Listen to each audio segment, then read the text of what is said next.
Why are suspicious activity reports, or SARs, so crucial, you may ask? Well, let's dive into why these seemingly mundane pieces of paperwork are vital in our fight against crime. SARs are not just about alerting law enforcement to potential criminal activity. They continue to play a key role in the entire criminal process. They might prove essential in trial preparation, helping to address defenses or refute witness testimony. They could assist in detecting past behavior for bond determinations, and they certainly alert prosecutors to violations of release conditions. Furthermore, SARs offer crucial information for hearings on restitution and forfeiture. And let's not forget about the stakeholders who are interested in SARs.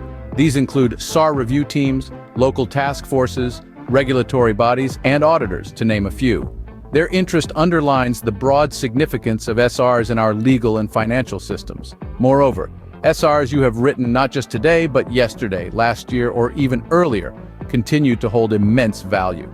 They are used during investigations on other SARs, providing multiple insights. They might be pulled during target-specific investigations or used to identify financial links to illicit activities. They can even generate new leads on open cases. So SARs are not just about today. They're also about the SARs written yesterday, last year, and their ongoing value. Their importance cannot be overstated in maintaining the integrity of our financial systems and facilitating the work of law enforcement agencies. Now that we understand the importance of SARs, how do we write an effective one? The process of writing an effective SAR is much like telling a compelling story. The key is to write as if you're narrating the action to someone who isn't familiar with the complexities of banking procedures. So, let's dive right in. A common misconception is that a longer SAR is a better SAR. But that's not the case. It's not about the length, but about the quality of the information provided. The focus should be on offering clear, concise information that's easy to understand. Avoid formal language and financial jargon where possible. Remember, the goal is to provide information that can be easily understood by a wide range of readers. Also, acronyms should always be explained. What should you include in a SR? Firstly, data that reflects a strong pattern. Describe what is normal, then follow it with what is abnormal. It's also important to provide contact information and explain why certain elements, like time, day, or branch, are important. Start with a strong narrative paragraph that gives a brief overview of what activity is being reported and why it is suspicious. The rest of the SAR should provide details and transactional data.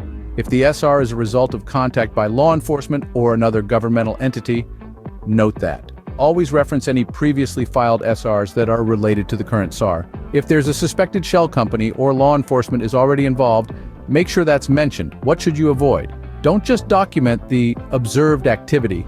Avoid leaving contact fields or narrative sections blank. And don't solely rely on AML software to draft the narrative. Remember, an effective SAR is not necessarily a long one. It's about quality, not quantity. The goal is to provide valuable information that can assist in the detection and prevention of financial crimes. So there you have it, the essentials of writing an effective SR. In the next section, we'll explore the role of supporting documents. Until then, keep these tips in mind and happy writing. Writing an effective SR is only part of the story. What about the supporting documents? Well, think of these as the backbone to your SR.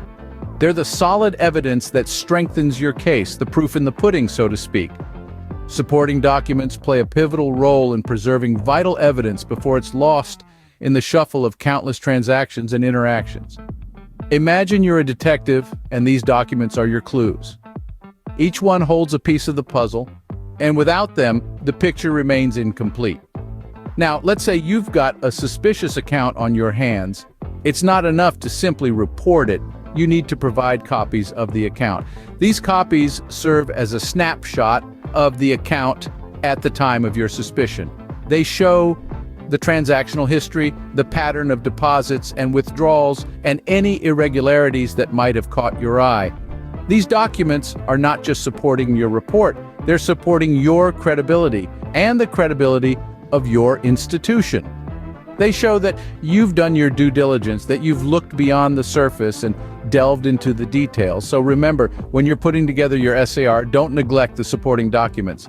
They're more than just paperwork. They're the key to a comprehensive and convincing report.